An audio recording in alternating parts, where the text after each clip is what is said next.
My bad. Welcome to 180 U-Turn, the talk show that features some of the greatest conversion stories of our time. Stories of men and women who are on the highway to hell when they encountered a Damascus Road experience that completely turned their lives around. Hello everyone, I'm Steve Savant, and today we're broadcasting from one of the premier prison transition facilities for former felons. For more information on their prison ministries, weekly meetings, and events, just check out their website at cotsphoenix.org. That's COTS, Church on the Street, Phoenix.org. And don't forget, if you want to email me at the show, I love all the verses you guys send me. Very encouraging. It's great. Just email me at steve@180uturn.com. That's steve at 180youturn.com. Today on 180, we're putting a special spotlight on the conversion story of Mary Lamb. Welcome to our 180, Mary. Hi, Steve. Thank you. Well, I've known you for a little while, and although we never were on the same yards in prison, but we kind of saw you here, and we've over the years we've kind of known each other. And I love your story, and I always tell people in the audience, the stories are generally gruesome and glorious at the same time, right? It's such a yin and yang. But I want to talk a little bit about, you were brought up just like the boy here, good Catholic gal, right? Yes. Good family, Catholic family. Yes. And I found something that's everybody's that's Catholic always says, hey, I somehow discovered kind of early on that a lot of hocus pocus going on here. You know what I mean? Yes. But I don't want to defame anybody. I'm just saying, hey, listen, I didn't know if I believed everything that was going on, but it seemed to be okay as a child. Now, your dad was seriously devout Catholic, right? Yes. So he had rules. Yes. Talk a little bit about your growing up period. Okay. I was born into a family of 10 children. My parents met in college, and my dad was raised Catholic in all-boy Catholic schools, and he did the same for us. So his own children, and I knew that it wasn't the Catholic religion. To me, is dead. I knew that Jesus was not alive. Huh? When did you come to that idea? At a very early age. Well, see, now that's remarkable to me that you would think, hey, this has not got no life to it. Yes, it didn't. And I'm being honest with you. At 2 years old, I knew. Oh, wow. And it was crazy because I remember knowing, and I remember knowing something wasn't right. So I never made my first confession, but I did do my first communion because I was too young. And of course, got baptized on October 26th. Was born October 8th, 1968. So what number are you in this whole group of 10 kids? I am the youngest girl. I have a little brother. So you're down the pecking order. Yes. Okay. Now, when you were going you're going to church every Sunday, Mass. Yes. Your parochial school or private school? Are you going to public school or? My dad had to pull everybody out of private school because something happened with his business, and then but I went to public school. Yeah. And during your public school, there was a difference. Now, you with all these older brothers and sisters, there's a lot of influencers in the house. Yes, there was. Yes. And I usually say, when things are not going well at the upper ranks of the first 3 or 4 born, and you're in a big family. I come from a family of 9, oldest of 9, Catholic. Wow. So I'm an influencer, and I don't know to what I influenced my siblings, but I know that your siblings influenced you. Yes, and they not did. to the good. No, not to the good. Now, I want to talk about this because you mentioned it before, and then I want to go talk about it if you want. We all go through things as a child. Anything we go through, and we've been on the show, we've talked about things like this plenty of times. Yeah. You had an incident with your brother, and you were how old when this incident occurred? 2 years old. 2 years old. And do you remember this? I do. I remember it vividly. I find it astonishing that you have such recall on, number one, so young, and number two, such a horrible incident. Right. Just chat about it for a moment. He molested me. I was still wearing a diaper at nighttime. I was only 2 years old. And I remember I was sleeping on the bottom bunk with my sister, and he was on the top bunk for some reason in the girls' room. And he told me to get me up there. I didn't know what I was going up there for. I was 2 years old, so I climbed the ladder to the top bunk, and he takes my diaper off and started to go down on me. Once, twice? Well, this happened over a period of time, a lot. In the start of it, like 6 months. It happened until I was 14 years old, because I never said anything with this one particular brother. Yes. Did you think this was wrong? I did. For the first time he ever did that, I cried out to Jesus, and Jesus came to me. Okay, but he continued. Yes, he ended up sodomizing me at a very young age too. And when this occurred, how did you square your relationship with your brother? I mean, this, if you knew it was wrong and you have a God consciousness that this is awful, how could you be his friend, so to speak? Well, he ended up being my favorite brother in the end because I called my parents when I was like 30 years old, right before I did 7 years in prison. And I was struggling raising my own child, because he used to beat on me too. And that's part of the reason why I went to prison for 7 years. But I struggled with raising my own children, so I knew I was struggling, and I've been to rehabs before this, because I've been to prison once before I did the 7 years. But I was struggling, so I called my dad and I told my dad on him. And my dad had to call him and find out, and he admitted it to my dad. And then he wanted to know if it was okay if he talked to me. And he came down to Arizona from Louisiana to tell me he was sorry. But first he got my permission and he apologized to me. And then we ended up being very close. He was at a very young age too. And what I found out, what had happened was, my mom had 2 sons from her first marriage. She got married very young, right? And she didn't go to college till after she got divorced, and her husband was a very wealthy man, but an alcoholic and very much older than her. And she had 2 boys by him. And when my dad took those 2 sons in, they started molestation in my family. So my older brother that molested me had, in fact, been molested and sodomized himself. Okay.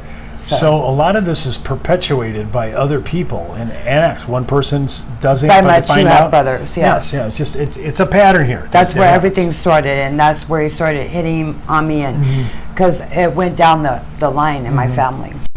And how, when you said you were, I don't want to get too ahead of the story, but when you were 30, you kind of squared this. You kind of got this reconciled. Right. All right. I want you, because of the people watching the show. How were you able to forgive him? Through Christ alone. But was it hard? Was it rough?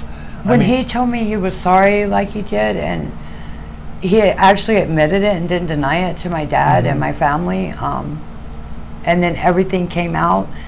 Because when I was younger, I knew that I felt bad for him, and I would talk to the Lord every night. And to be honest with you, Steve, that's how come I forgave him, because the Lord was involved with me from that time forward. That's why I remember everything. Yeah, I just want to say to people that are watching this, I just feel bad that you didn't have anybody to talk to during this whole time. I had the Lord, though. Yeah, I'm grateful for that.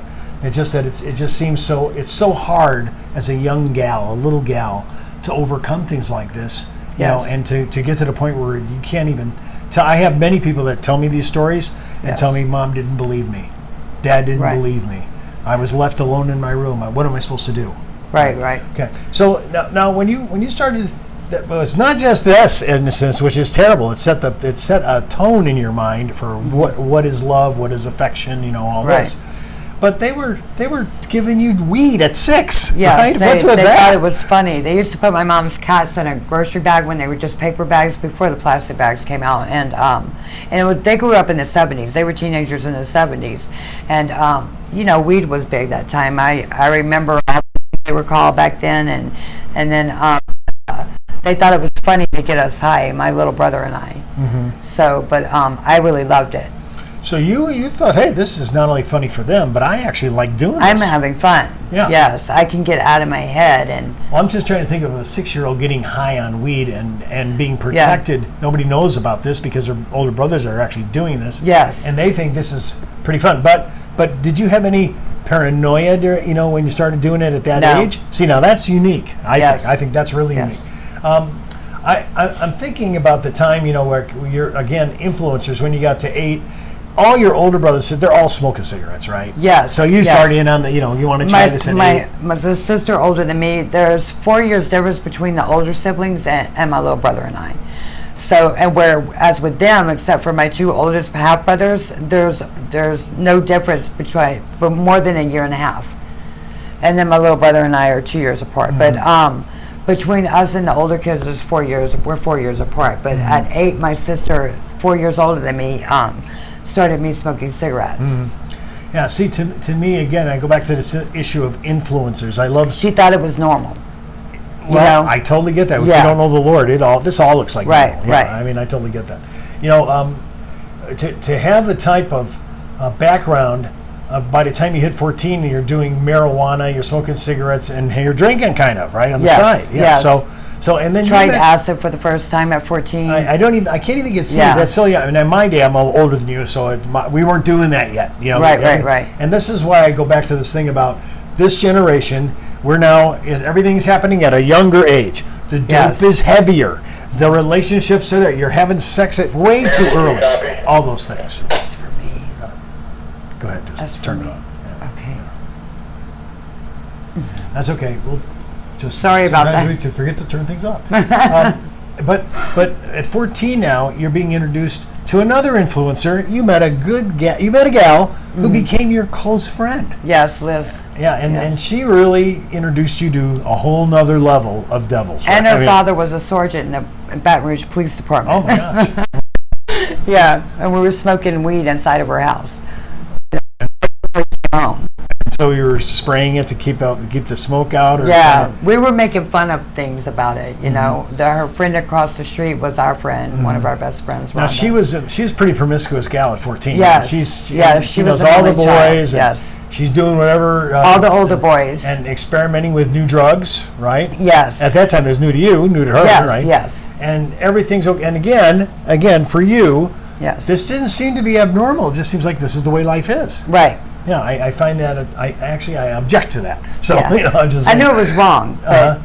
in a sense, because Yeah. of the Lord, my relationship with the Lord. Well, But- were you still going to church at this time? But I thought it was, with my dad. Yeah, every Sunday I had to go to church. Did you I go to didn't have a confession? choice. No, I never did confession. My older okay. brothers and sisters did, and my Uh-huh. younger brother did. But I was made not to. I got it to where I didn't have to. Because I told him I talked to God anyways. I talked to God all the time. And he was good with that. The Lord made him good with that. It's true. It's crazy how good God is all the time. Even when you're not involved. Right, right. So you actually can look back and see God's hand even in the my whole mess life. you were in it. Yes. Yeah, okay. Now, My whole life. You started skipping school at the end of 11th grade, right? Started cutting out the school. Yes, yes. And why When were I you met doing that? Liz. Why were you doing that?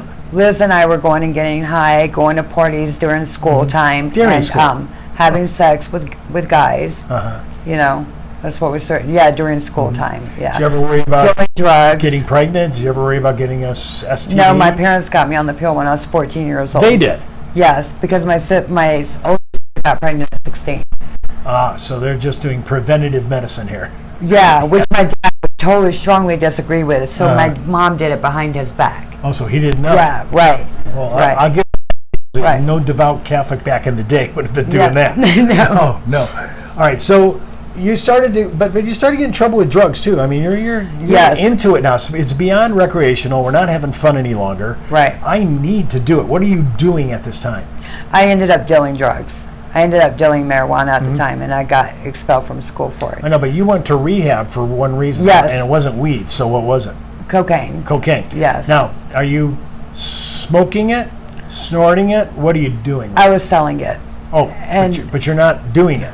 No. That's- I was kind of dabbling in it, but I didn't get really bad on it or anything. But I guess I did.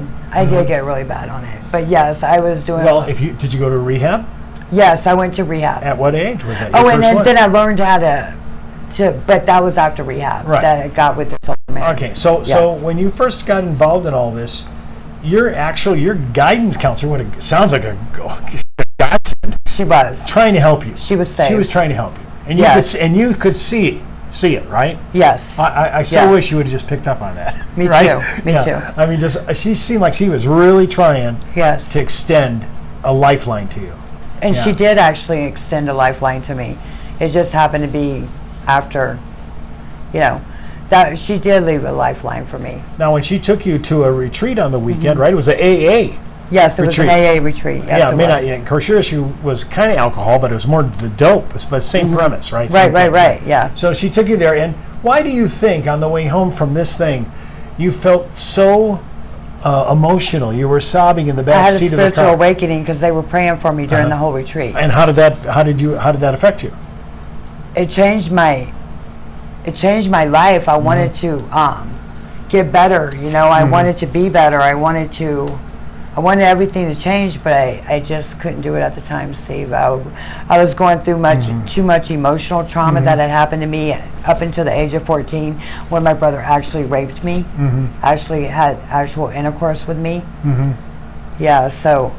And did that ever get square with him? Yeah, he's the same brother. Same guy. Oh, the same guy. Yeah, okay. Yeah, okay.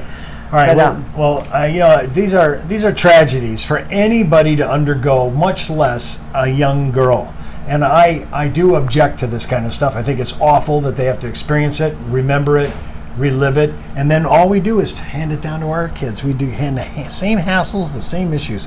Well, listen, we're going to have to go to our next episode. It'll be day 2. Don't forget to watch. You can watch all 5 episodes online right on my site at 180uturn.com. And for more information on the prison ministries here at Church on the Street, their weekly meetings, and any special events, just hop out to their website and hit cotsPhoenix.org. That's cotsPhoenix.org. And so until next time, I'm Steve Savannah. Remember, no one's outside the reach of God. Amen. No, not one.